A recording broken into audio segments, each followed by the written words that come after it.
So you do about as many podcasts as we do. We've done it just a little bit longer than you have. Do you still get a little bit of, I don't know if it's imposter syndrome or just a little bit of like, what am I doing here? I don't have a voice. Like, do you ever get a little bit of that nervousness? Every week, I would say, honestly. And I think because, like you were saying, you've been doing the show a little bit longer than we have. We started the podcast in March of last year, so March of 2022. But for us, it was, similar to you. It's like, we just wanted to kind of answer this fundamental question of like, what's gone wrong with our food system? And, Harry, who I co-host the show with, we played collegiate baseball together. We're best friends. We're business partners. We joke in like the Step Brothers scene with the bunk beds. That's kind of what we're like because we spend so much time together. But, we're not nutritionists. We're not doctors. We don't have degrees in exercise physiology. We're just two guys that are just curious about like what's gone wrong. We both had our own health journeys. And, the only way to kind of overcome that imposter syndrome is like, you have to speak to these experts and ask the questions that you want to know to just try and spread this information as far and as wide as possible. So for me, it's like, I try and take the emphasis off of myself and just realize like, look, I'm trying to do a show because I'm trying to help people. And if I can lean into that, just try and be confident, ask good questions, someone's going to gain some type of value out of it. So I focus on that versus like, imposter syndrome or what am I doing here? Because it's so easy for that to happen, especially in your first couple of years of creating something from scratch. Yeah, absolutely. I think it's your favorite author and one of my favorite authors, Stephen Pressfield, who wrote The War of Art and really talks about the difference between being an amateur and being a professional. And, whether either one of us is a professional or not is debatable, but we are showing up and doing the work, which you have to do. Like if you're an amateur, I'm an amateur cyclist. If it's raining outside, I don't have to go cycle. Like if I was a professional, it wouldn't matter what the weather is. I would have to go cycle. It's a totally different thing.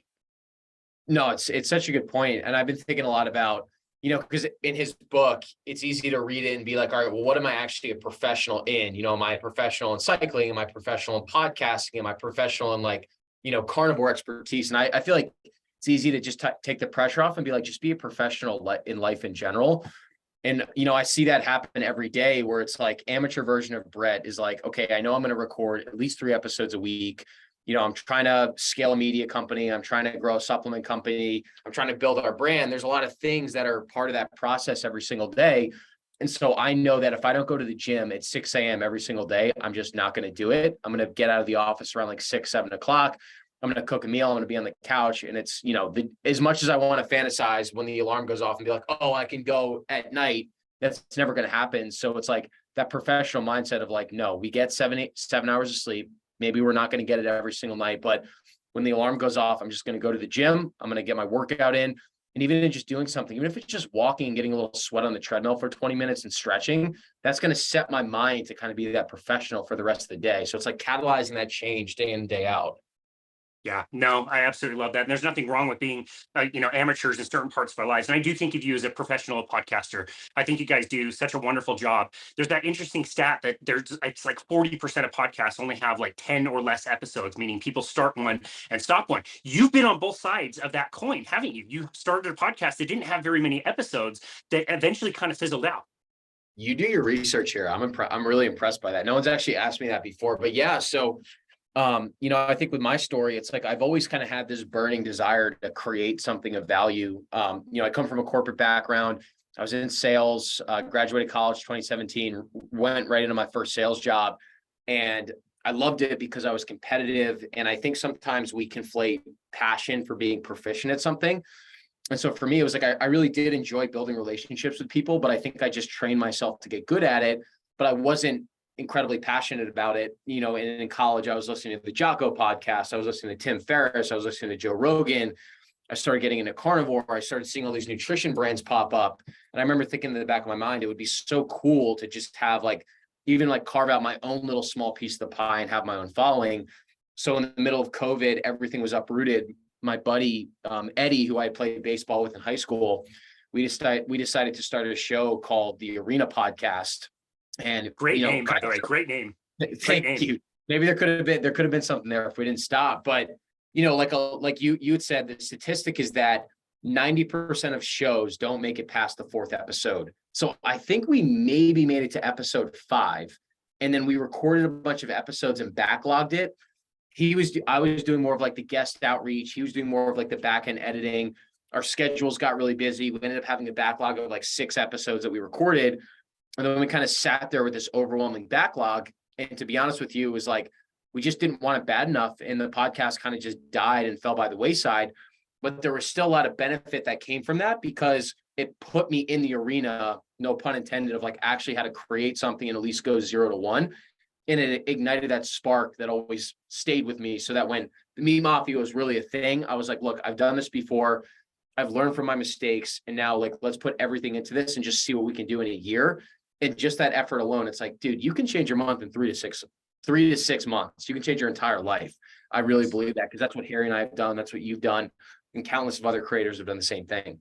Yeah, that's amazing. I was just thinking, like, all of those episodes that you made before, even though that show wasn't allowed to continue, you there wasn't a waste, right? You got some experience, and it created that spark, like you said. You guys came onto the scene. I feel like I've been pretty plugged into the low carbohydrate ketogenic carnivore space for several years. I've been carnivore for over 4 years now. All of a sudden, in 2022, I start seeing these anonymous guys, Meat Mafia. Who the hell are these guys? They're doing these great podcasts, these great posts on Twitter. You guys came out of nowhere. Yeah, we did. And I think that just shows, it's like the internet is kind of like taken down all these barriers to entry, where it's like, you don't have to be super plugged in. You don't have to be super connected. It's like, if you write really good content in a way that appeals to people, it's like anyone can scale and grow a following. And to your point, Casey, Harry and I have been practitioners and really dialed in with nutrition, carnivore, animal protein for a few years. When I graduated college in 2017, like I had mentioned, I had some pretty serious health issues. I had an autoimmune disease called ulcerative colitis. And essentially my colon, my GI tract was so inflamed from, partially genetics, partially the food I was eating, the lifestyle I was eating, drinking too much alcohol, chronically stressed out. I ended up losing 30 pounds. I was shitting blood 20 times a day. And I was on these medications that cost $400,000 per year. It was like $80K a pop per infusion that I would get every 8 weeks. And I was told I was going to be on those medications for the rest of my life, because autoimmune diseases are quote unquote incurable. And started coming around to this carnivore diet in 2019, cooking my meals, eating really good quality fatty meat, saturated fat, and staying consistent with it. And lo and behold, my stomach starts to get better. My inflammation goes away. My skin gets better. My anxiety goes away. And I'm at a point, I got a colonoscopy in 2021 where my doctor was like, look, your inflammation is gone. Your microinflammation is gone. You clearly take care of yourself. You're a young guy. I trust you to go off of these medications and continue the lifestyle that you're living. And so that for me was like, all right, food really is medicine.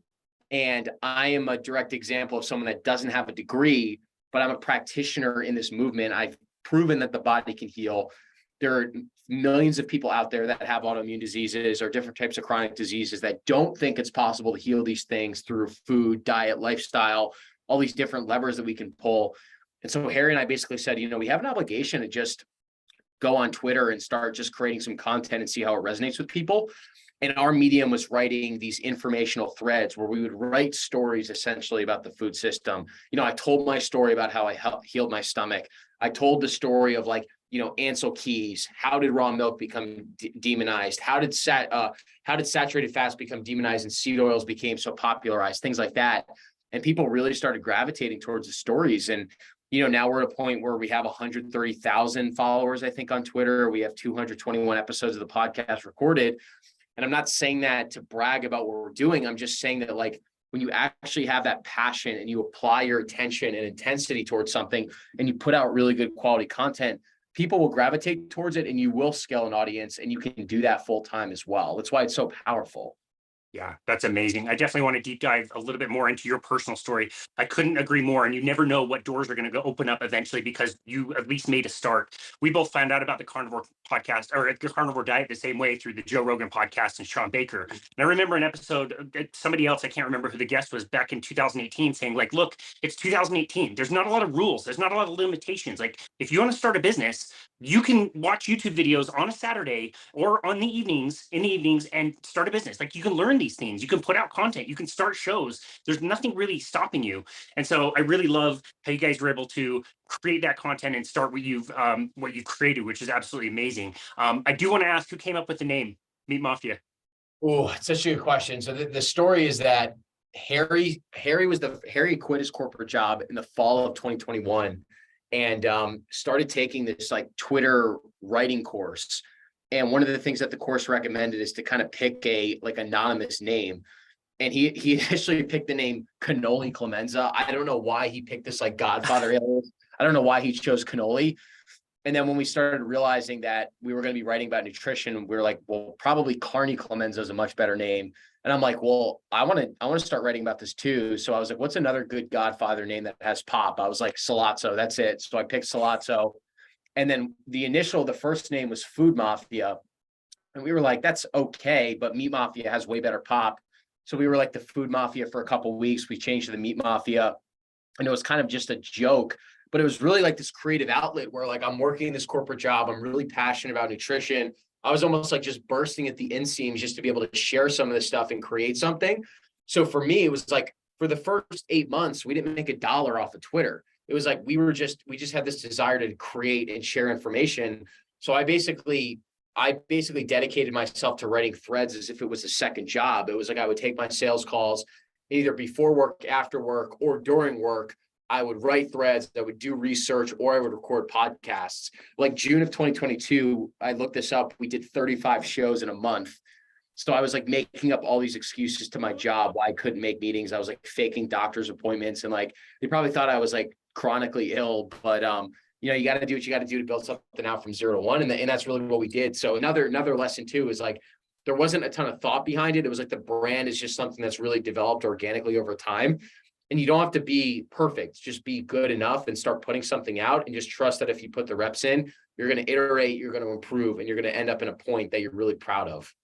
I love that. I've never heard you talk about that actually, so I really appreciate that. It was an honest question.